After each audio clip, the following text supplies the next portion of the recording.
हमारी पृथ्वी पूरे सौर मंडल में एकमात्र ऐसा ग्रह है जिस पर महासागर पाए जाते हैं और इन्हीं महासागरों ने हमारी धरती के 71% हिस्से को पानी से ढक कर रखा हुआ है। वैसे तो हमारी धरती पर 5 बड़े महासागर हैं और इन 5 बड़े महासागरों में से सबसे बड़ा महासागर प्रशांत महासागर है, जिसके 10 रोचक फैक्ट्स मैं आपको इस वीडियो में बताने वाला हूँ। यदि आप चैनल पर नए हो तो प्लीज चैनल को सब्सक्राइब कर दीजिए, साथ ही साथ बेल आइकन को भी दबा दीजिए ताकि मेरी आने वाली वीडियो की नोटिफिकेशन आप तक सबसे पहले पहुंच सके। नमस्कार दोस्तों, मेरा नाम है विकी पाटिल और स्वागत है आपका फैक्ट लिमिटेड चैनल पर। फैक्ट नंबर 1, प्रशांत महासागर का नाम प्रशांत पुर्तगाल के रहने वाले मैगलन ने रखा था। मैगलन ने पृथ्वी की परिक्रमा करने वाले पहले दल का नेतृत्व किया था। जब यह दल तूफानी अटलांटिक महासागर को पार करके प्रशांत महासागर में आया तो प्रशांत महासागर का जल अटलांटिक महासागर की तुलना में काफी शांत था, इसलिए इसका नाम प्रशांत महासागर पड़ा। फैक्ट नंबर 2, प्रशांत महासागर का क्षेत्रफल 16,57,23,740 वर्ग किलोमीटर है,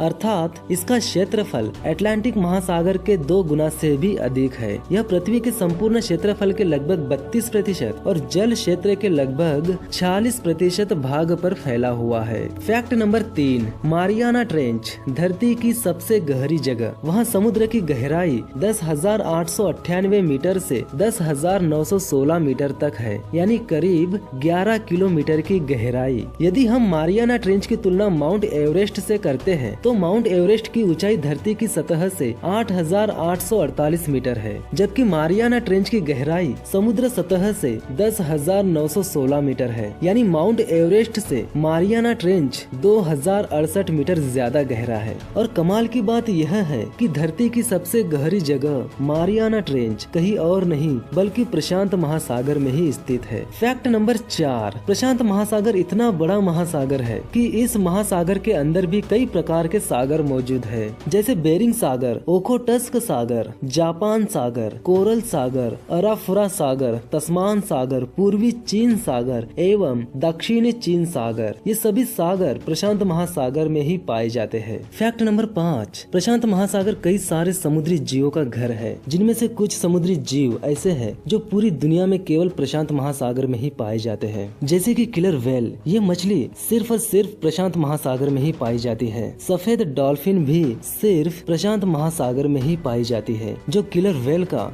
सबसे पसंदीदा भोजन है। फैक्ट नंबर 6, प्रशांत महासागर में एक ऑक्टोपस नाम का समुद्री दानव भी रहता है, जो उत्तरी प्रशांत महासागर के रूस, जापान, ब्रिटिश कोलंबिया और अलास्का के समुद्री तटों पर पाया जाता है। इस विशाल ऑक्टोपस का वजन करीब 600 किलो और लंबाई 32 फीट के करीब है। यह प्रशांत महासागर के अनंत गहराई में पाया जाता है। Fact number 7, the ring of fire एक ऐसा क्षेत्र है जिसमें सैकड़ों सक्रिय ज्वालामुखी शामिल है और यह प्रशांत महासागर में ही स्थित है। विश्व के 75% ज्वालामुखी प्रशांत महासागर के बेसिन में ही पाए जाते हैं। फैक्ट नंबर 8, प्रशांत महासागर में एक ज्वालामुखी द्वीप है जिसे क्राकाटोआ के नाम से जाना जाता है। अगस्त 1883 को इंडोनेशिया के पास क्राकाटोआ के मुख्य द्वीप पर हुए ज्वालामुखी विस्फोट को मानव इतिहास का सबसे विनाशकारी ज्वालामुखी विस्फोटों में से एक माना जाता है। इस विस्फोट में 36,000 से भी ज्यादा लोग मारे गए थे। फैक्ट नंबर 9, इस विशाल महासागर में 20,000 से भी अधिक द्वीप है। महाद्वीपों के निकट स्थित द्वीप महाद्वीपीय द्वीप होते हैं और ये महाद्वीपीय चट्टानों के ही बने होते हैं तथा महासागरों के मध्य स्थित द्वीप प्रवाल तथा ज्वालामुखी प्रक्रियाओं से निर्मित होते हैं। प्रवाल भीतियां प्रशांत महासागर की प्रमुख विशेषता है। फैक्ट नंबर 10, अटलांटिक महासागर और प्रशांत महासागर ये दोनों महासागर अलास्का की खाड़ी में आकर मिलते हैं, लेकिन सबसे हैरान कर देने वाली बात ये है कि ये दोनों आपस में मिलकर भी नहीं मिलते। इन महासागरों पर रिसर्च करने वाले वैज्ञानिकों का कहना है कि खारे पानी और मीठे पानी का घनत्व, तापमान और लवणता अलग अलग होती है, जिससे ये मिक्स नहीं होते। वही कुछ वैज्ञानिकों का कहना है कि ग्लेशियरों से पिघलने वाला पानी मीठा होता है, वही समुद्र का पानी खारा होता है और जहाँ पर ये दोनों महासागर मिलते हैं वहाँ पर झाग की एक दीवार बन जाती है और अलग अलग घनत्व होने के कारण से ये आपस में मिक्स नहीं हो पाते। तो दोस्तों आज के लिए बस इतना ही। अगर आपको यह वीडियो अच्छी लगी तो वीडियो को लाइक कीजिए, चैनल को सब्सक्राइब कीजिए, साथ ही साथ बेल आइकन को भी दबा दीजिए ताकि मेरी आने वाली वीडियो की नोटिफिकेशन आप तक सबसे पहले पहुँच सके। तो मिलते हैं अगले वीडियो में, तब तक के लिए धन्यवाद।